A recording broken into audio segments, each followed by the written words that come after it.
ও মনুরা, দেখছো এলাকা কি সুন্দর।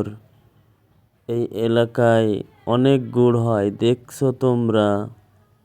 ও মনু, দেখতেছিস খেজুর গাছ তোর চারিদিকে? এই খেজুর গাছ, খেজুর কেটে এখানকার কৃষকরা অনেক গুড় রস করে। এ রস এনে অনেকখানি আগুনে জ্বালাতে হয়। আগুনে জ্বাইলে তারপরে অনেক কাঠখড়ি লাগে। জ্বালানি হয়ে গেলে তারপরে কি করে জানো মনু? তারপরে গুড় হয়। এই গুড় কয়েক প্রকারের হয়। এই দুই রাস্তার পাশে দেখছো কি সুন্দর দেখতেছিস? এত সুন্দর গাছপালা, খেজুর গাছ বেশি, এই এলাকায় গুড় হয় বেশি। এই গুড়ের মধ্যে কয়েক প্রকারের হয়। একটা হচ্ছে খাঁটি গুড়, যারা চিনি থাকে না। এই খাঁটি গুড়টা আমি মাঝে মাঝে নিয়ে এসে খাই, ঢাকায় নিয়ে যাই।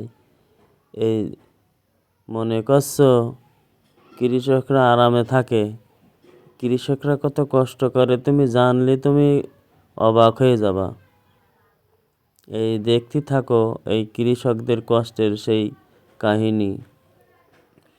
জীবননগর জেলা, এটা হচ্ছে জীবননগর, চুয়াডাঙ্গা জেলার জীবননগর থানার এই আন্দুলবাড়িয়া থেকে গহেরপুর দিকে যাতে। এদিকে খেজুর গাছ অনেক বেশি, অনেক খেজুর গাছ, গুড় অনেক হয়, পাটালি গুড়।